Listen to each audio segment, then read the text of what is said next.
Hello, hello, hello. Welcome in. Yeah, I'm here by myself at the moment, but it's okay. I'm going to get this thing rolling. There is a video that came from Court TV, and it was just a 10-minute video, goes over basic information about why she's asking for a new trial, and then I will roll into the hearing. So if anybody comes and hangs out, all the better. If not, that's great. It'll be out there for replay crew. And if you don't mind, everybody take a moment to hit the thumbs up and the like button, and let's get rolling. I want to see this. I've been waiting for this. I haven't had time to squeeze it in my day, but we're fixing to squeeze this one in. So here we go. Let's roll. You testified that you gave Timothy a warm bath the night before he passed away, that last night, July 5th. Do you recall that? Yes, sir. This is hours before he dies, right? Yes, sir. You look like that when you put him in the bathtub? Shanda, okay. Leave him.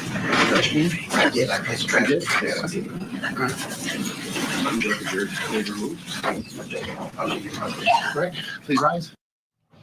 I know you remember that moment. That really was the moment from the tortured son murder trial, the cross-examination of convicted killer Shanda. We all remember that moment. That was a bit Shanda Vander Ark. And now this woman wants a new trial. So we're shining a spotlight on the upcoming hearing and the victim in the case. So on July 25th, this defendant is going to be back in court to make her request for a new trial in front of the judge. Now she was already sentenced to life in prison without the possibility of parole for the death of her son Timothy back in 2022. This is Timothy. He was 15 at the time of his death.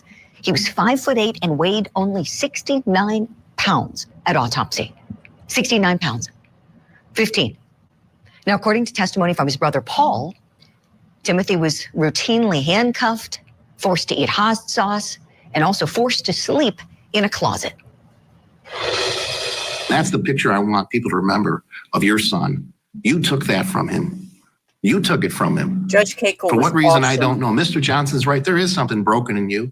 I don't know what that is, but it doesn't negate what you did here. So besides remembering him like that, I'm not going to let you hide in the darkness anymore. People know what you are now. They know what you did. You're not able to hide in the darkness anymore. It's the voice of attorney Matt Roberts fighting the good fight. He was the one who led the prosecution of this case. And he's going to be the one back in court as Shanda Vander Ark is trying to get a new trial. She's claiming she was in a catatonic state. She's claiming she was incompetent to stand trial at the time. And guess what? We're bringing Matt Roberts on the show this morning right now. He is the chief trial attorney in Muskegon County, Michigan. And since this trial, since we got to see him in action, try that case so brilliantly, we've had him on many times. He's become one of our favorite legal analyst guests. Matt, thank you for making time on this this morning. We all had a feeling she'd be back. Did you have a feeling that she'd be continuing to fight this? Well, good morning, Julie. It's great to be here again. Yes, certainly we had an expectation that there would be at some point an appeal filed, and this motion for new trial is not uncommon. It happens in most cases where there are trials, and it's certainly a step that we expected. Took a little bit longer than we expected. There was some difficulty apparently with the appointment of appellate counsel and some disagreements about how to proceed with the appeal, but not unexpected, certainly. No, Matt, when she says things like she was incompetent to stand trial, I want to know what so you were, because there's so much I could say, but we want to hear from you. When you were up there close and personal with her, doing that fantastic cross-examination where she, appears to get sick, don't know if she actually got sick or what exactly happened there. But our viewers were loving the fierce cross-examination that you did, getting justice for this precious boy. Did you see incompetency from her? Certainly not. And it really gets back to what our central theme of our response to this motion is that she would pick and choose the moments where she believed that she was incompetent. It's a theme that really ran throughout the trial. It ran throughout the evaluation for whether or not she was criminally responsible, insanity defense, if you will. And it certainly showed itself in the cross-examination there, where every time I would ask her about one of the punishments or one of the difficult portions, she would say, oh, well, I don't remember that. And that's a theme that she would constantly go to. And in fact, even in her own evaluation by her own doctor that we're we're aware of, Dr. King, sort of the same thing, that this idea that she could just selectively pick out what parts she remembers and what she doesn't remember just does not line up with any diagnosable or any recognized mental illness that she was suffering from. Right, man. To me, she's diabolical. The behavior, it's diabolical. I see her pathology. I look at her. She's a lawyer. For anybody who forgot that fun fact, she's a lawyer by profession. So this is not a stupid woman. This is somebody, to me, that I think is trying to find any way she can to. I would beg to differ. Remove her. She's not a stupid woman. Julie might have just had a brief moment of forgetting what herself did. From being responsible for what she did and what she directed her son Paul to do. Matt, let's take a look at that. He was one of your testifying witnesses, but also a defendant because he behaved badly here too at her direction. Let's listen to what he said about the hot sauce and poor Timothy. Do you recall while Timothy was in the tub, an exchange where your mother inquired about pouring hot sauce on his private parts? I do, yes. Did you do that? No. That was beyond rules, as everything else was. My gosh. Matt, we've talked about this before, but I think it's worth a mention again. In terms of what you've seen over the years, you've had an illustrious career and prosecuted many child abuse cases. Where does this one stack up in terms of severity toward the others? Well, this one is by far the worst case. And in fact, most of the people that have seen this case or touched this case would all say the same thing. The level of depravity here, it's just unfathomable. And that example that you just pointed there, the Paul testifying about the remark about pouring hot sauce on privates. Every time in this case we thought we'd hit a new low, we'd find a new low. And the hot sauce on the privates was another one. The fact that she would even contemplate that. Now, thankfully, that appears to have not happened. And I think Paul was even the voice of reason there. I have my own opinions about Paul. I think he was very manipulated by Shanda. That's just me. As a mother, I think she was very manipulative with him. I think his sentence was a little extreme. Yes, he did help and aid in the situation of Timothy, but I don't know. I kind of have different feelings about Paul, but that's me. We all have our opinions. So, yeah. But just the idea that somebody would even contemplate that just shows, again, that level of depravity that is just unconscionable and unfathomable. Mm-hmm. It really is. We've got some text messages between Paul and defendant Shanda Vander Ark, and these were read out loud in court. And this was talking about feeding Timothy. Let's take a listen to this moment now. What the heck has he been doing? According to him, he's just been setting. I don't know, though. I didn't know he was awake. Find out what he has snuck right the heck now, because I know he has snuck stuff since you weren't doing what you were supposed to. Tell him he just restarted his not eating again. If he stops many more, let me handle him, please. No. Wall sits. Push him until it looks like he's about to fall over, please. Oh my gosh, it's sickening. Disgusting. Matt, God bless you for doing the work you do, because it is hard to be a prosecutor and it's even harder to handle child abuse cases. It takes a really special person to do that kind of work, and thank goodness you do. Tell us, please, what we can expect when she comes to court next week. July 25th is the date. How's this going to go?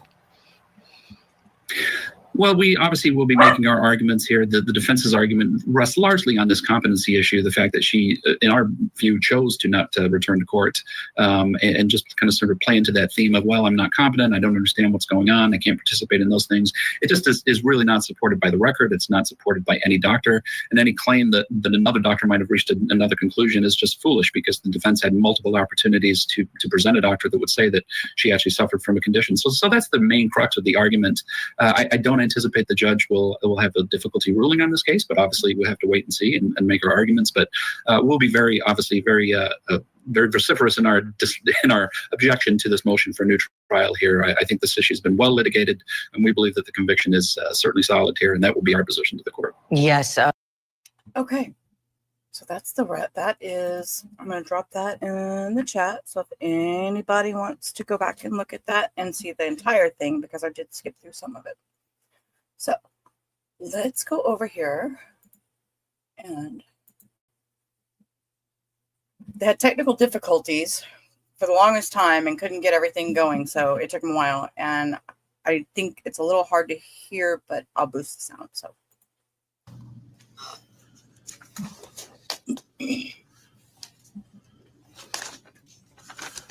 and I will drop the link in case you want to watch without my commentary.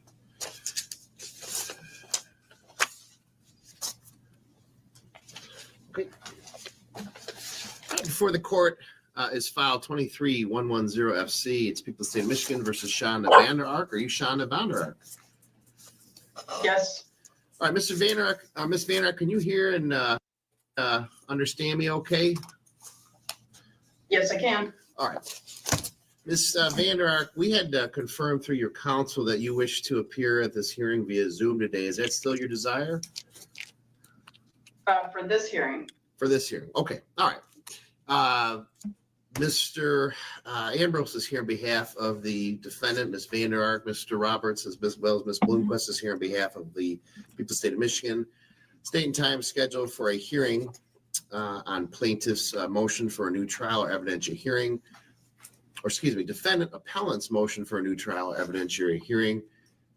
The court has read the motion, the attached brief, as well as the plaintiff's response and brief in opposition to that evidentiary hearing, including the attachments. Was there anything else that was submitted, either Mr. Ambrose or Ms. Bloomquist, that I don't have?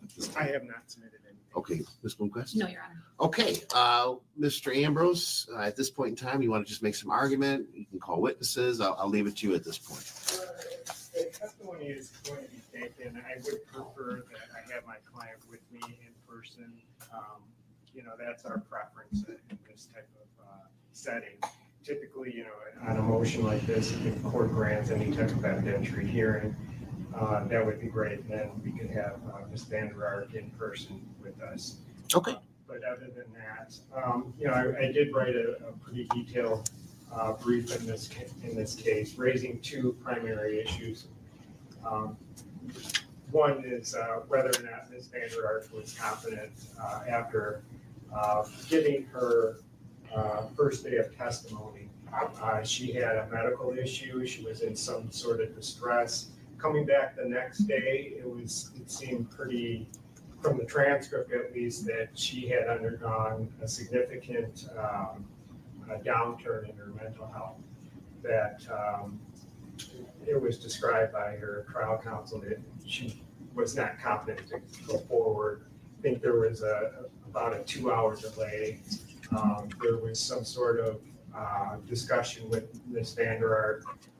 There was a report that she may have wanted to hurt herself. All of these factors are pretty consistent with the case that I cited, seminal cases, Droke versus Missouri. And if you look at that case and Ms. Vander Ark's situation, they pretty much fall in line.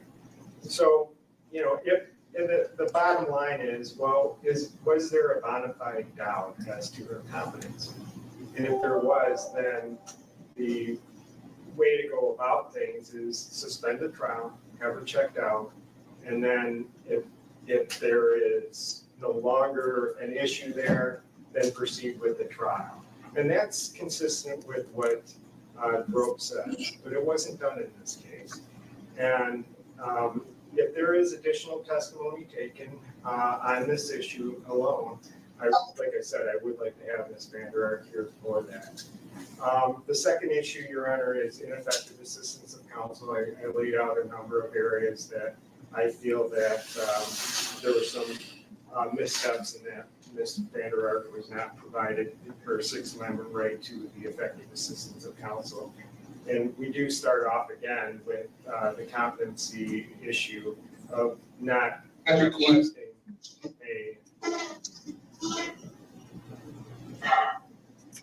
requesting her to be evaluated. And so that was one issue. Another issue that we raised is Ms. Vander Ark testified at the time of trial. She's always remained consistent about her innocence. And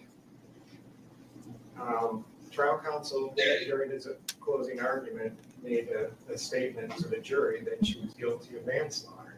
Well, my client never consented to that type of argument, never consented to a lesser included offense. So that's a second issue that we have raised, and is ineffective assistance of counsel. I made a number of other areas that we felt that trial counsel was ineffective, and one was on the death certificate. The first thing that is noted is dehydration, and in this case there was many allegations about Ms. Vander Ark restricting food to her son. But there was never any type of allegation about restrictions of water or liquids or fluids. And if you do any type of research in this area, you know, a person knows that they will die within days if they don't have any type of water. But a person can literally last weeks, sometimes months without food. And so with dehydration as being the first statement in the death certificate, I think it was important to highlight that as a trial counsel, because that is what's the first statement. And I think in my reading of the transcript, there was only one question about that by trial counsel.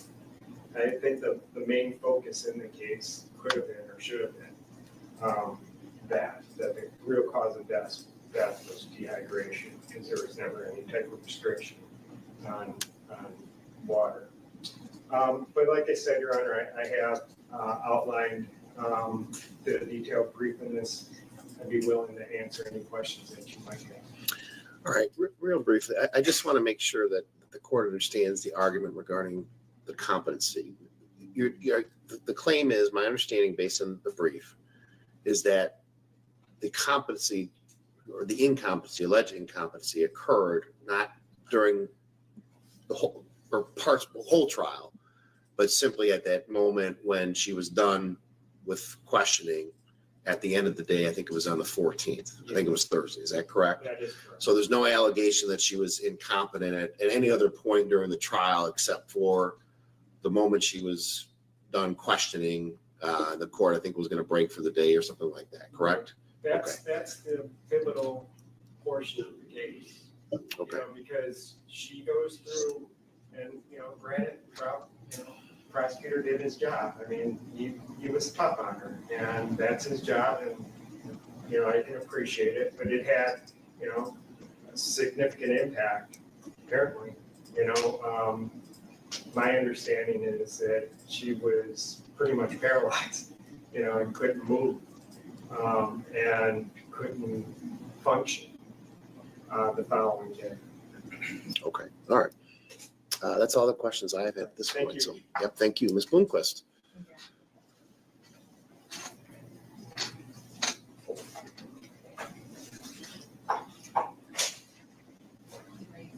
Well, it's the people's position, Your Honor, that the defendant's not entitled to a new trial because she was not denied a fair trial on the bases raised in her motion for new trial.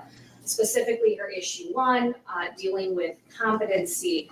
The test for this is there's a presumption by statute that a defendant is competent to stand trial, and that is MCL 333.2020 subsection 1.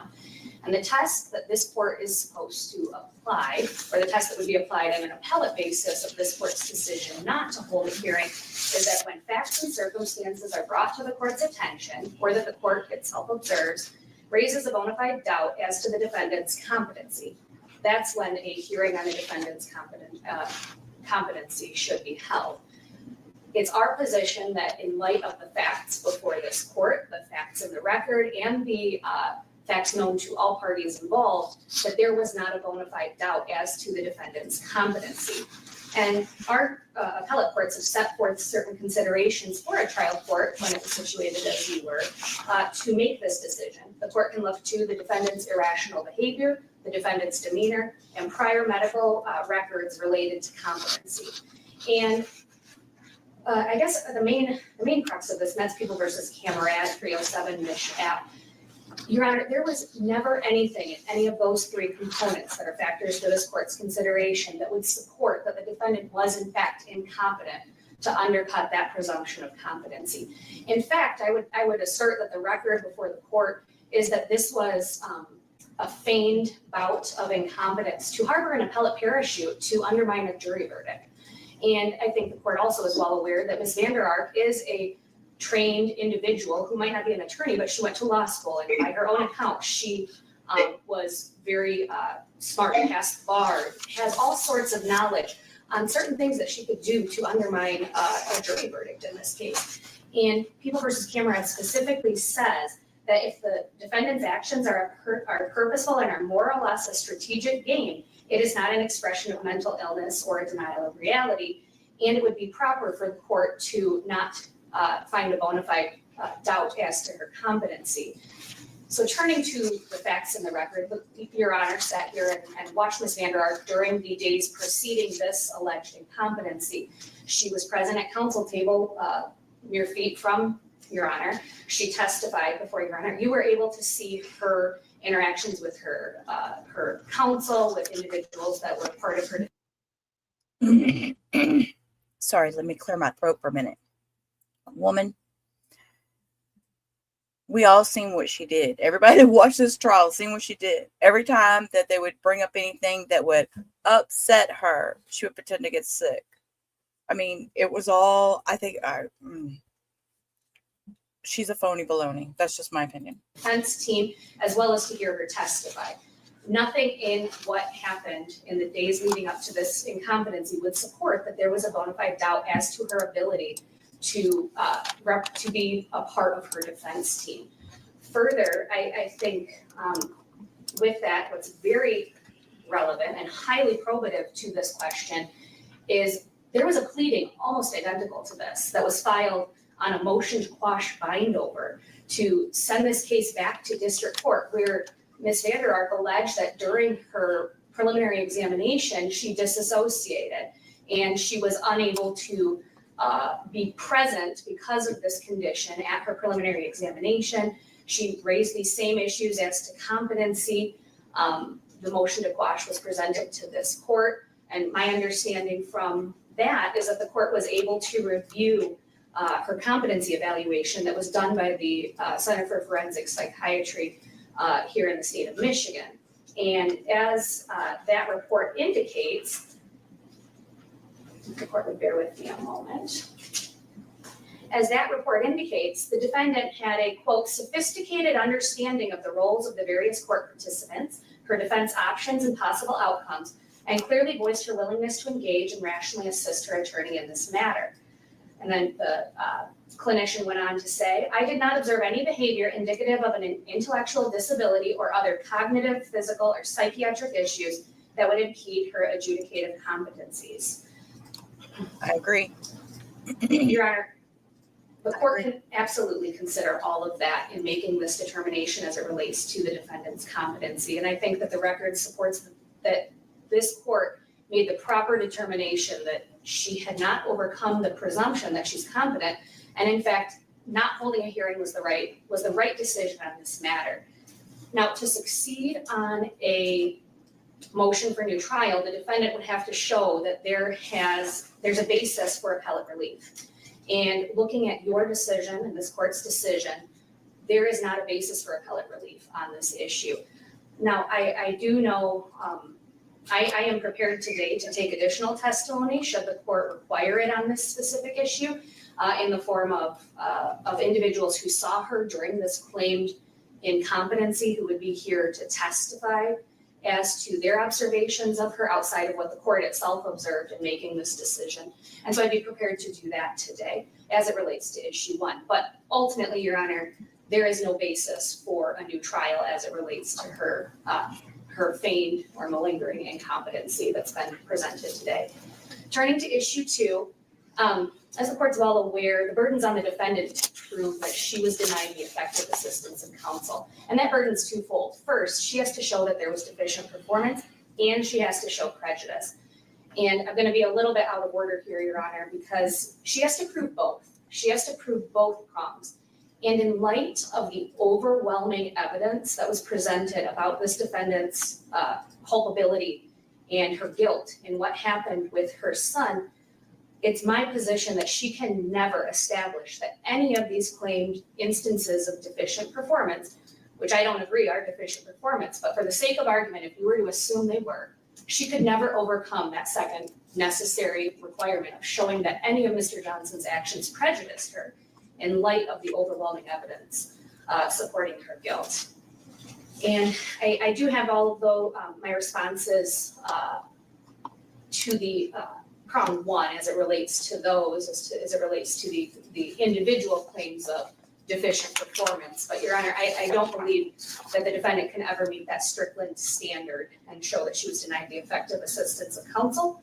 I would note, however, like I said, for issue one, I do have Mr. Johnson here, who, as well as another individual from his office, who would be willing and able to testify if the court were to order again their hearing. And I'd be happy to answer any questions the court might have. All right, no, I don't have any questions at this time. Thank you. Mr. Ambrose, I'll give you a chance to briefly respond if you wish to. I wouldn't say. Okay, all right. All right, well, as indicated by both attorneys, the court always starts with a presumption that's under MCL 330.2020 that a defendant of criminal charge is presumed to be competent to stand trial. That statute indicates he shall be determined incompetent to stand trial only if he is incapable because of his mental condition of understanding the nature and object of the proceedings against him, of assisting in his defense in a rational manner. There's case law that also indicates that, quote, a criminal defendant's mental condition at the time of trial must be such as to assure that he understands the charges against him or her and can knowingly assist in his defense. The court, obviously the parties know under court rule, either the parties or the court sua sponte has the ability to address the defendant's competency at any point in time in the trial proceedings. The trial court, specifically me, has the duty to raise the issue of competency where facts are brought to the court's attention, which raise a bona fide doubt, that's in quotes, as the defendant's competence. That's specifically a quote. I wonder what she's writing, because she has just sat there and scribbled this whole time. She is just sitting there scribbling and scribbling and scribbling. Excuse me. Excuse me. I want to know what I'm good. I'm good. Dogs come running. Yeah. Go ahead, Hannah. You do your thing, baby. From People v. Harris, 185 Mich. App 100. That is actually cited in the Camerad case. Mr. Ambrose cites the two primary cases. It's People versus Camerad, 307 Mich. App 98, and the federal case of Droke versus Missouri, 420 U.S. 162, a Supreme Court case.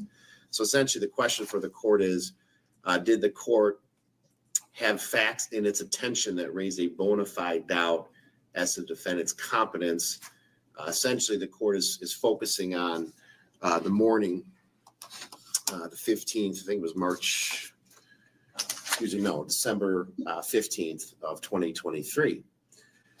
So the analysis, and also People v. Cameron says the test for such a bona fide doubt is whether a reasonable judge situated as the trial court judge should have experienced doubt with respect to competency to stand trial.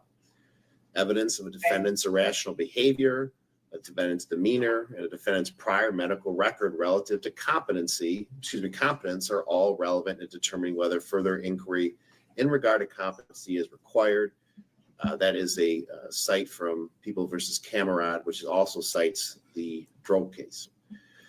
So the court begins its analysis in terms of what I, as a trial court, knew or understood, or at least had experienced regard to Ms. Vander Ark's competency or alleged incompetency, what her behavior was.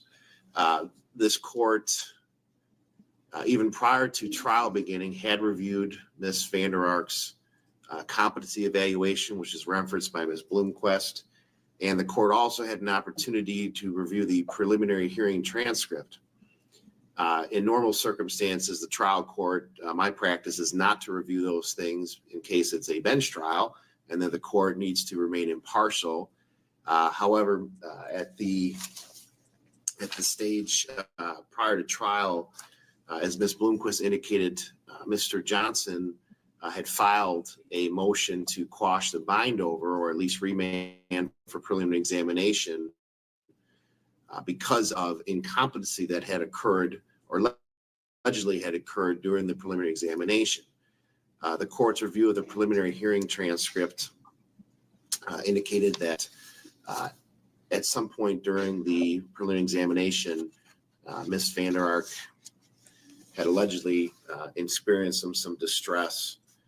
I think it was described as maybe a panic attack, and that Mr. Johnson had asked for a brief recess to allow Ms. Vander Ark to compose herself.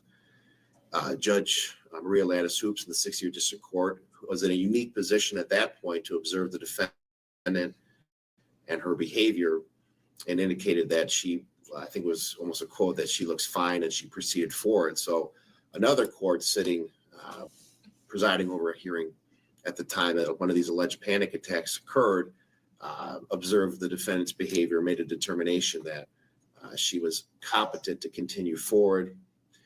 I think it's also important to note the panic attack that occurred in district court occurred not randomly, but after her co-defendant, Paul Ferguson, took the stand, which is seems to be rather convenient.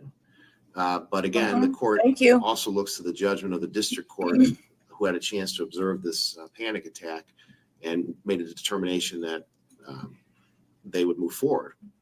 The competency report gives no indication that Ms. Vander Ark was incompetent. Just for purposes of the record, the competency report was dated November 16th of 2022. The preliminary hearing actually occurred on January 4th of 2023, and that the competency evaluation indicates in several instances that she was competent. Specifically, there's this is page 3, a quote from the competency report that says, during the interview, Ms. Vander Ark was alert and oriented to place, person, and context. She demonstrated an ability to retain, mentally manipulate verbal information, to remember multiple items after several minutes, and displayed a sound reality testing and good judgment with regard to hypothetical situations. Ms. Vander Ark's memory was good with respect to ability to recall relevant details of her background, history, and activities around the time surrounding the alleged instant offense. Her cognitive abilities are estimated to be at least within average range, as evidenced by her education and performance with respect to above listed capacities. This estimate is supported by her self-reported academic and employment history, as well as her conversation style, vocabulary, and ability to reason throughout this interview, end quote. Later on, there's a list in this report of her understanding of the nature and object of proceedings against her. I don't want to read the whole thing, but clearly she understands exactly what's going on, the understanding of the roles of courtroom personnel, her involvement, in her defense, her counsel's responsibilities, the prosecutor's responsibilities. Ultimately, under the section labeled competency to stand trial opinion, the examiner indicates in quotes, "I did not observe any behavior indicative of intellectual disability or other cognitive, psychological, psychiatric issues that would impede her adjudicative competence." It says, "In my opinion, Ms. Vander Ark was aware of the charges against her, how they came about, and provided a consistent version of how events unfolded from her perspective. She considered her defense options as reasonable expectations and appeared legally knowledgeable. In my opinion, Ms. Vander Ark demonstrated sophisticated understanding of roles of various court participants, her defense options, and possible outcomes, and clearly voiced her willingness to engage and rationally assist in her attorney in this matter. In my opinion, Ms. Vander Ark was able to understand the nature and object of proceedings against her and to rationally assist in her defense. Therefore, in my opinion, she is competent to stand trial." Just because, obviously, I'm sure defense would argue that just because she's competent at one moment doesn't mean she doesn't become competent in another moment, but that's certainly something the court had reviewed prior to my interaction with Ms. Vander Ark up in circuit court.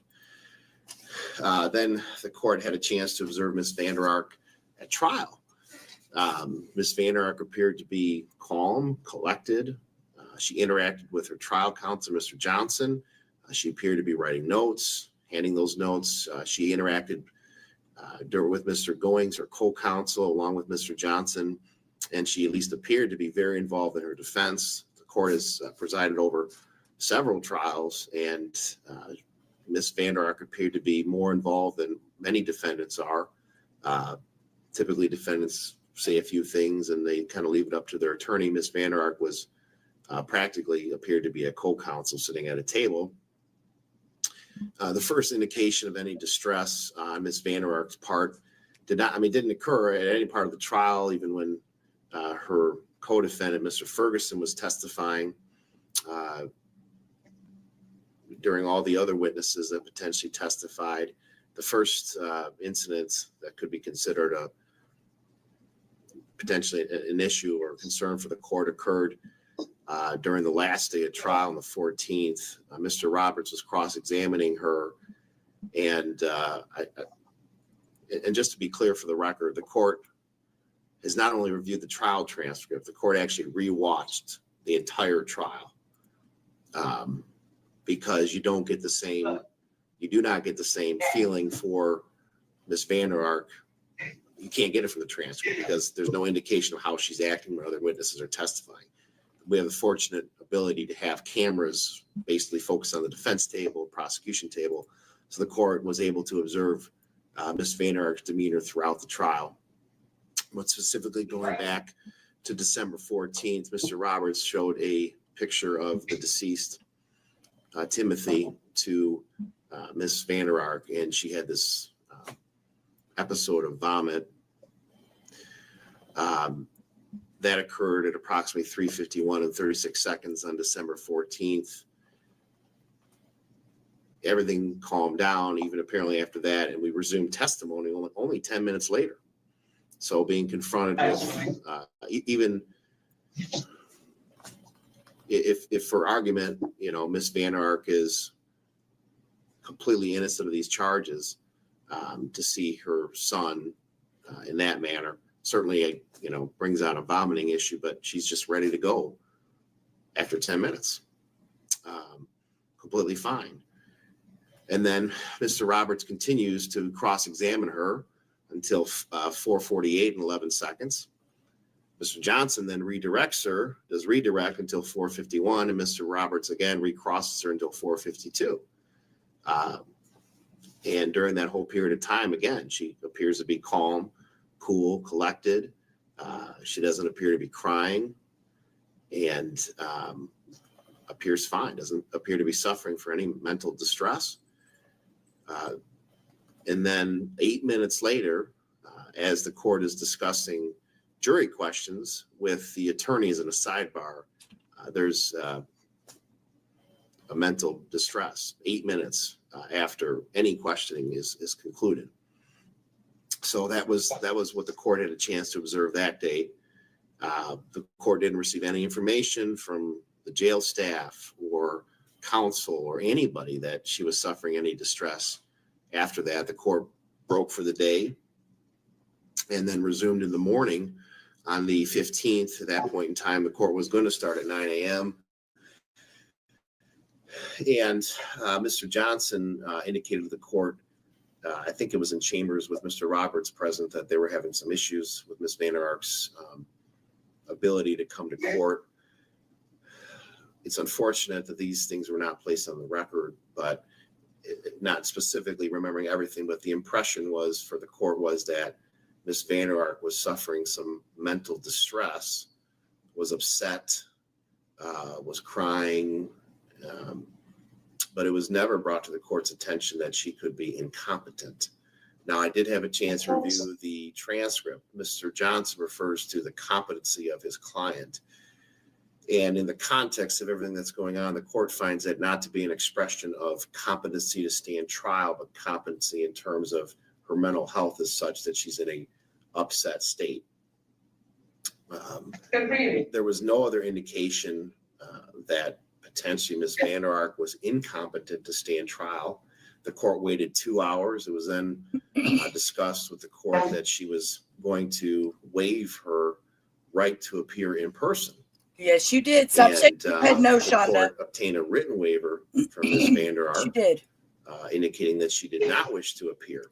The argument being made at the time now is that Ms. Vander Ark, at least according to her affidavit that was attached to the brief filed by her counsel, was that she does not recall signing that. And, throughout the trial, Ms. Vander Ark claimed lapses of memory, but it was clear to this court that those lapses of memory were self-serving and that her ability not to remember things occurred during periods that she could be either criminally culpable or at least the things that she had said would hurt her defense. So her allegation now that she does not remember that is rather convenient, that the one component that she does not remember when she was in the jail was signing a waiver to appear. Her affidavit indicates that she was aware of other things that morning, but she's not aware of that. So based on all that, what the court had an opportunity to observe, I will indicate this. Mr. Ambrose indicated that these facts are like Drope. The Drope case involved a report from a psychiatrist that was given to the court regarding the client's mental health status, and which raised a doubt that the psychiatrist had recommended that the defendant in that case undergo a mental health evaluation or competency evaluation. That we don't have that here. We don't have a psychiatrist that gave a report. Defense counsel didn't give a report to the court or say there's a concern, or we got a report from somebody indicating that she needs to be undergo a competency evaluation. We don't have that here. What we have is the court's observations. A lot of these panic attacks seem to occur in moments where there could be some critical or really prejudicial information that potentially is coming in at the time of trial or prelim. They don't seem to be random. They seem to be calculated. So the court, based on all those things the court had observed, the question for the court is whether the information for this court raise a bona fide doubt as to her competency, or that she should be undergo a competency evaluation. And the court says that my ruling is that a reasonable judge sitting as what I was looking at would not have a bona fide doubt, that it was, at least according to this court, was clear that she was competent. Now, was she suffering some distress? Yes. In most trials, cross-examination is very stressful. Mr. Roberts is a seasoned trial attorney.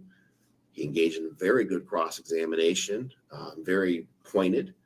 That is upsetting to most witnesses. And I have no doubt in my mind that Ms. Vander Ark was upset and potentially didn't want to come to court to face more of the cross-examination. But there's nothing that was before this court at that time that raised a bona fide doubt as to her competency to this court. Now, as to the issue of actual competency, whether or not she was competent, again, there's two standards. One, should the court have held a competency hearing? That's based on whether or not the court had a bona fide doubt as to her competency. So the court finds that it did not have a bona fide doubt as to her competency. The fact that the question is, was she competent? Again, there's the hearing, and then there's whether or not she was competent. Now, Mr. Ambrose, in chambers, we talked about potentially taking testimony as to Mr. Johnson's observations of Ms. Vander Ark, as well as any other caseworkers that met with her. She is just steadily scribbling. I just have to keep repeating myself. She is steadily just sitting here, just a scribbling away. She's got to have a hard time with them handcuffs writing all this stuff. But okay. This court finds that I have enough information in front of me to make a ruling today. However, I will reserve the opportunity for Mr. Ambrose to call witnesses, or the prosecution to call those witnesses. But I am going to make a ruling on that issue today without prejudice, so the court can hear additional testimony. Mr. Ambrose has requested that if that testimony occurs, that he would like his client here. I don't have an objection to that. Having previous history as a defense attorney, The advantages of having your client right next to you during cross-examination or during examination are incredibly important. So he said, if we're going to have testimony today, and I think his client has expressed that she would like to be here, I don't have any objection to that occurring. And so likely that will leave us in a position where we'll have to have a hearing at a later date where Ms. Vander Ark will be present. However, in terms of the court's finding of competency, Ms. Vander Ark attached an affidavit to the brief filed by her attorney. And I think a portion of that is very telling in terms of her competency. Specifically, I think it's page 11, last paragraph. She indicates, I testified for around 5 hours on the Thursday of trial, was supposed to finish my testimony on Friday, including some very important questions that I wanted Mr. Johnson to ask me before I finished testifying. However, I had a severe mental breakdown on Friday morning. I had several panic attacks and was completely paralyzed, unable to even make it to the elevator to go to court. I curled up into a ball and was barely able to communicate. During this time, I specifically asked Mr. Johnson to postpone the trial until I was able to participate. When I asked this, he said there was no point in delaying anything. He stated that they could continue without me. I never agreed to waive being in court for the rest of the trial. If there is a document with my signature on it, I do not recall signing it. Further, I was in no condition to agree to proceed without my presence.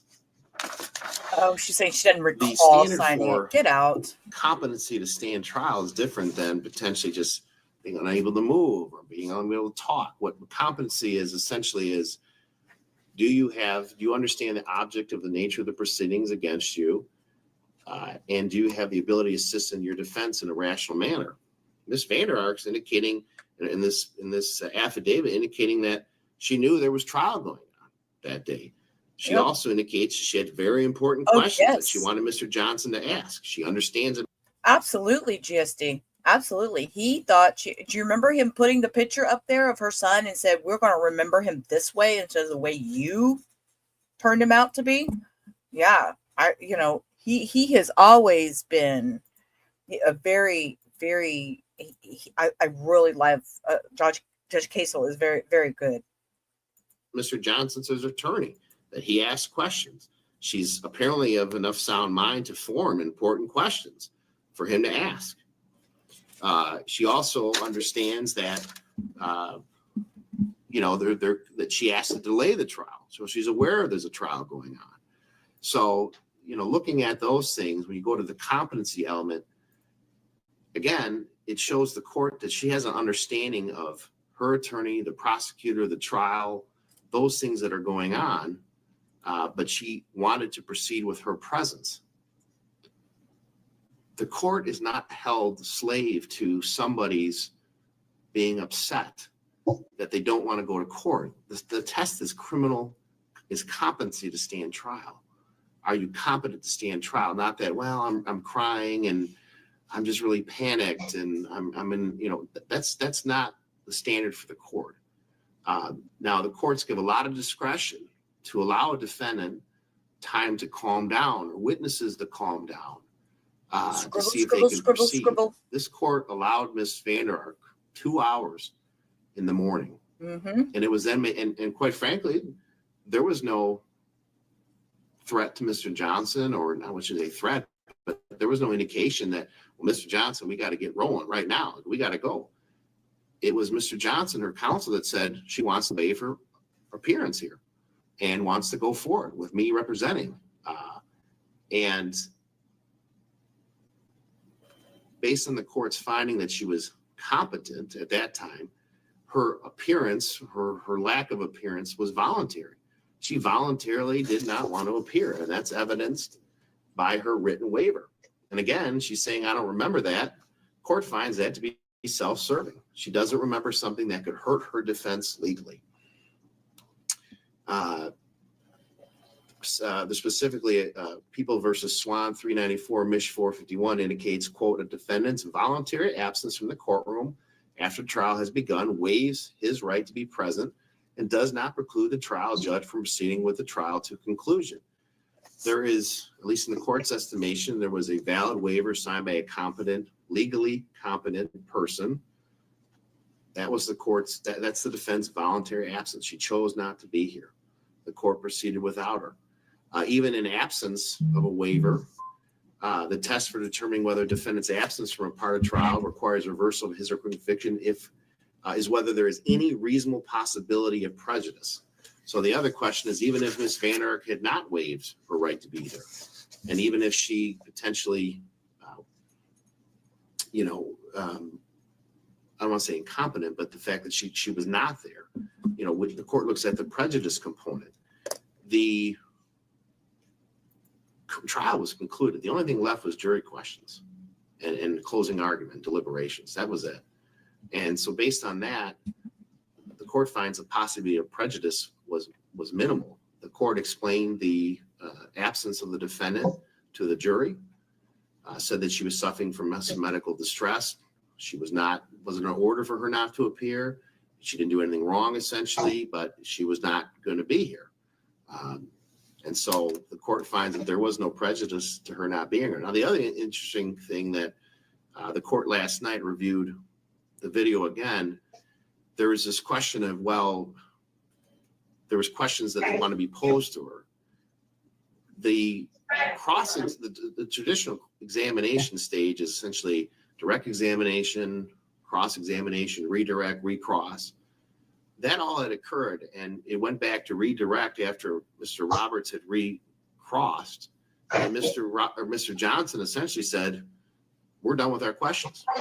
The only thing that was left was jury questions. Jury questions are in the discretion of the trial court. There is no right by a defendant to have a jury question or offer her questions. So essentially, the component that was, even if she is not here, the component that she gave up was presence for jury questions, which may or may not have been admissible, may or may not have even been able to have been asked her. And it's something that was not a right of the defendant to have a jury ask her questions. All the things that typically come into a trial occurred, and the defense was done asking her questions. So there is no guarantee at all that she would have been asked any more questions whatsoever. And she didn't have a right to have those questions posed to her, although it was the practice of the court. So all those things, the court is finding that she was competent. It does not warrant a new trial in this case. There was no bona fide doubt that she was not competent to stand trial the morning of. So with the reservation that I've already made in terms of additional testimony from Mr. Johnson or another caseworker, which needs to be called at this point in time, the court is making the ruling that the motion for a new trial based on incompetency is denied. In regards to the basis for relief off of ineffective assistance of counsel, Mr. Ambrose does raise some, I think, are legitimate issues regarding defense strategy. Both parties know that many of these decisions not to call witnesses or not to question about certain things or not to raise certain defenses are a matter of trial strategy. However, the court feels that record needs to be developed more with Mr. Johnson, Ms. Vander Ark's trial counsel. In particular, of concern to the court is the allegation that Ms. Vander Ark did not authorize Mr. Johnson to essentially concede guilt to voluntary manslaughter. That is a pretty significant issue, which many times leads to reversal and a new trial if that actually can be proved to be true. I don't know that, but I think I think it's irresponsible of the court to simply make a decision on that based on just briefs without further developing that issue. So in regards to the motion for a new trial based on ineffective assistance of counsel, the court is going to grant the defense a Ginther hearing for those issues raised in the brief. That's the Ginther hearing. That's a Ginther hearing. And I believe a Ginther hearing is to further explore the claims about ineffective assistance of counsel. Ginther hearing provides the opportunity for a defendant to argue they received ineffective legal representation. During this hearing, the prosecution is expected to call witnesses, likely including original trial attorney, to testify. That will not occur today. As I indicated, Mr. Ambrose would like his client here for questioning. And I think that is a That's what it's called, hypographia? I've never heard of that. Now I want to look it up because I'm nosy like that. reasonable request based on this motion. So the court will set that for a further evidentiary hearing at a later date. Mr. Ambrose, anything clarification from the court that you'd like, or any issues that you have for the court at this time? Just one thing, and I put in my brief that I never did receive that waiver. And if I can just put the written waiver on the record of what was signed by my client. Yeah, that's fine. That's fine. It says, I, Shanda Vander Ark, defendant, agree to waive my right to be in the courtroom during the trial of Timothy Ferguson.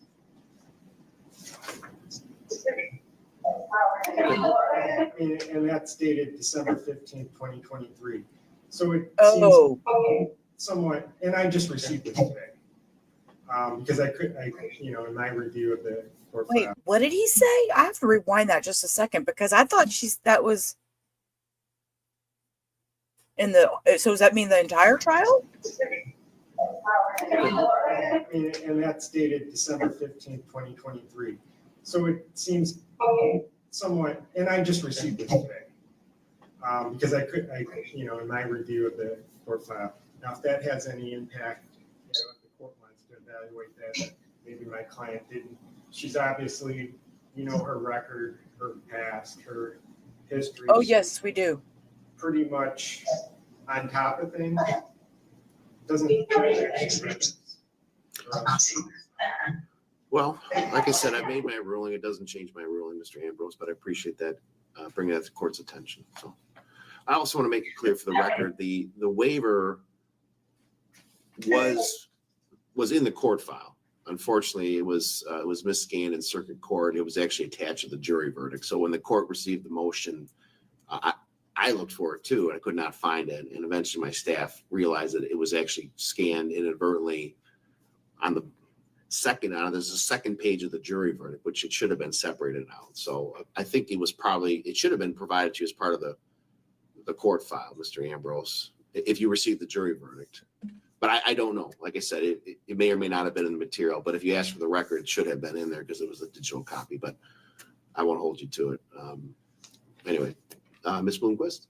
Nothing further from the people, Your Honor. All right. So the court will schedule this for a Ginther hearing at a later date. Thank you on both well-written briefs, good arguments, and we'll see you at a later date. So we're adjourned. Okay. Well, all righty. Hey, guys, I'm big. Hi. Surprise. Dogs are sleeping. My honey's fixing to call, so I have to get off the computer because I spend every evening talking to him while he's on his lunch break, and he's fixing to take his lunch break. So I'm going to close for the night. I may do a pop-up live of something at midnight. I'm thinking about it. I haven't decided yet. Depends on how I feel because I'm kind of tired. It's been a long day. So until I see y'all again, if not tonight, be tomorrow because I already have a stream set up for tomorrow. Hey, Vamos. How are you, love? You're late. We're leaving. Yeah, we're leaving. Hi, bye. But yeah, I already have the stream set up for tomorrow.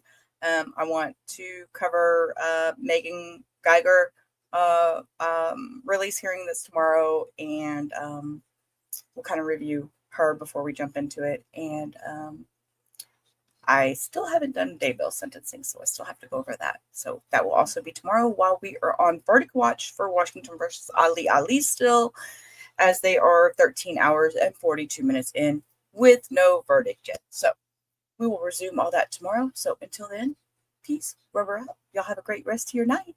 Bye.